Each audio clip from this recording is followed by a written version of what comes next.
সম্ভবত এই জুলাই থেকে আগামী 6 মাস হোক 1 বছর হোক বাংলাদেশ প্রচন্ড ক্রাইসিসের মধ্য দিয়ে যাবে, প্রচন্ড।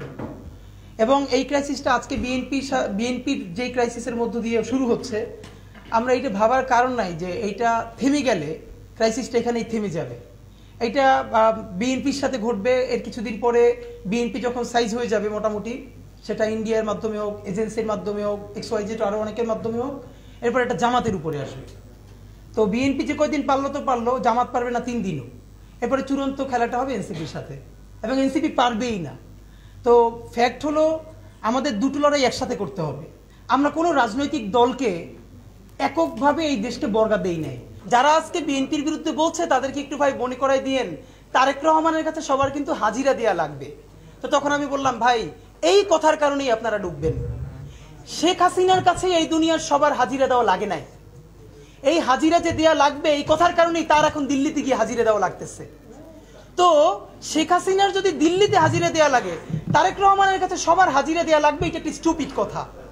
বরং এই কথাটাই বলতে পারতে হবে, তারেক রহমান যা করেন নাই সেই দায় তার উপরে চাপিয়ে দেওয়া যাবে না। তারেক রহমান যা ভালো করেছেন, ভেরি গুড, সেটা আমাদেরকে বলতে পারতে হবে। প্যারালালি আমরা এই রাষ্ট্র কায়েম করতে চাই, তারেক রহমানও সমালোচনার ঊর্ধ্বে নন, এবং তিনি ভুল করলে তার সামনে বসেই সমালোচনা করে পারতে হবে। এবং সেজন্য আমার রাস্তায় ধরে কেউ বলবে না যে তারেক রহমানের কাছে কিন্তু আপনার যাওয়া লাগবে। তখন বললাম, ভাই হাসিনার কাছেই তো সবার যাওয়া লাগে না, তারেক রহমান সাহেব তো আরো অনেক পরের কথা। তো এর মানে হলো আমাদের সামাজিক মনস্তত্ত্ব। আজকে যেই সমস্যা বিএনপির, এটা কালকে জামাতের সাথে ঘটবে, পরশু এনসিপির সাথে ঘটবে, কিন্তু অত্যন্ত সচেতন একটা জায়গা আমাদের বোঝা উচিত। আজকে যেটা বিএনপির সাথে হচ্ছে, পরশু জামাতের সাথে হবে, তারপরে দিন এনসিপির সাথে হবে, এরপরে পুরো একটা অ্যাপলিটিক্যাল রাষ্ট্র কায়েম হবে। এরপর এখানে আধা সুশীল, আধা এনজিও, ওয়েস্টের অনেকগুলো গ্রুপ মিলে এখানে একটা মানে সুশীল এবং খুবই পশ একটা 111 কায়েম হবে। এবং এই যে আলাপগুলো আমরা আজকে করতে পারছি, সেই আলাপটা আমরা করতে পারবো না। তো এই জন্য আমাদের যেটা ভীষণভাবে পলিটিক্যালি কারেক্ট থাকা দরকার, সেটা হলো বিএনপির সাথে আমাদের স্ট্যান্ড দুটো থাকা দরকার। একটা হলো বিএনপি যেহেতু দাবি করেছে সব থেকে বড় দল, সুতরাং সব থেকে বেশি গালিটা তাকে সহ্য করতে পারতে হবে। এই সহ্য করার হিম্মত ক্ষমতা যদি সে হারাই ফেলে, আওয়ামী লীগের পরিণতি বরণ করবে। কিন্তু এর মানে এই না যে আমরা আজকে খুবই বাজে একটা কাজ হয়েছে, আমি জানি না এটা কারা করেছে, না বুঝে করেছে, এটা আমাদের জুনিয়রদেরকে বুঝাতে হবে। দেখলাম যে মিডফোর্ডের দিকে মনে হয় আমাদের আইডিয়াল কলেজের কিছু ছোট ভাইয়েরা গিয়ে সেখানে শহীদ জিয়ার ছবি অবমাননা করেছে। খুবই বাজে কাজ, এই অর্থে বাজে কাজ। এই জন্য আপনার আমাদের বিএনপির এজেন্ট বললে কোনো লাভ নাই। বাংলাদেশ শহীদ জিয়া বিএনপির একক অ্যাসেট না। ইভেন আমরা তো বেগম খালেদা জিয়াকেও বিএনপির একক অ্যাসেট বলি না। শহীদ জিয়া বাংলাদেশপন্থী রাজনীতির যে আইকনের জায়গা, সেটাকে যদি আপনি ধ্বংস হতে দেন, তাহলে বাংলাদেশপন্থী রাজনীতিটা দাঁড়াবে কিসের উপর? প্রত্যেকটা দেশে পলিটিক্সের জন্য, নেশন বিল্ডিং এ, স্টেট বিল্ডিং এ তার কিছু ক্যারেক্টার দরকার, কিছু আইকন দরকার, কিছু হিরোজ দরকার। তো আমাদের হিরো কারা হবে? শহীদ জিয়ার মতো সৎ একটা ক্যারেক্টার গত 100-200 বছরে কি বাংলাদেশে এসছে? তো এটাকে আমরা জাতীয় সম্পদে রাখবো না? হ্যাঁ, বিএনপির আমরা বলবো যে এই নাম সেল করে চাঁদাবাদী চলবে না, পাথর মেরে হত্যা চলবে না। এক থেকে, এবং অনেকে আমাকে বলেছে জুলাইয়ের স্পিরিট নাই। সেদিনকে একটা ইন্টারভিউতে আমাকে জিজ্ঞেস করলো, এখন তো প্রাইভেট ইউনিভার্সিটির নামে না।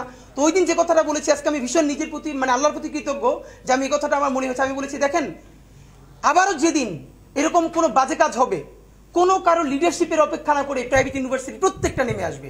And it was happened. দেখেন আপনি, এই যে যখনই বাজে ভিডিওটা আমাদের সামনে আসলো, নামও নিচ্ছি না, ব্র্যাক, নরসাদ থেকে শুরু করে প্রত্যেকটা বিশ্ববিদ্যালয়ে নিজেরা নেমেছে, তুমুল মিছিল করেছে। তা আমাদের এখন যেটা সব থেকে জরুরি কাজ, এইরকম পলিটিক্যাল ক্রাইসিস প্রতিদিন লেগে থাকবে। আজকে বিএনপি, কালকে জামাত, এনসিপি, এই সেই চলতে থাকবে, কিন্তু আমাদের ফোকাস হারানো চলবে না। দ্য ফোকাস ইজ জুলাইয়ের ঘোষণাপত্র এবং সেকেন্ড ফেজ জুলাইয়ের সনদ। আপনাদেরকে একটা কথা মনে রাখতে হবে, আমাদের এখন অনেকগুলো শত্রুর সাথে ফাইট করতে হবে।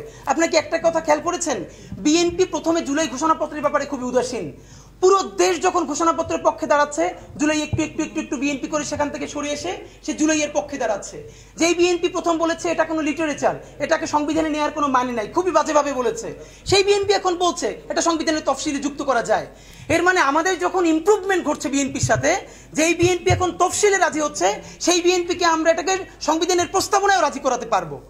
এবং যখনই বিএনপি এই জুলাইয়ের পক্ষে রাজনীতিটা একটু একটু অ্যাক্টিভ হচ্ছে, জনতার পক্ষে দাঁড়াচ্ছে, খুবই কমন ব্যাপার, ইন্ডিয়ান হেজিমনি তার বিরুদ্ধে দাঁড়াচ্ছে, এখানে ইন্ডিয়ান এস্টাবলিশমেন্ট তো সব আছে তার সাথে। সুতরাং এই পলিটিক্যাল ক্যাওয়াস তৈরি করতে গিয়ে এর মানে আমরা বিএনপিকে কোনো ব্ল্যাঙ্ক চেক দিব না, জামাতকেও না, এনসিপিকেও না, প্রত্যেককে আমরা ধরবো। কিন্তু ফ্যাক্ট ইজ আমরা যেমনে পারি, যেভাবে পারি, এই জুলাইয়ের মধ্যে জুলাইয়ের ঘোষণাপত্র আমাদেরকে আদায় করে নিতেই হবে।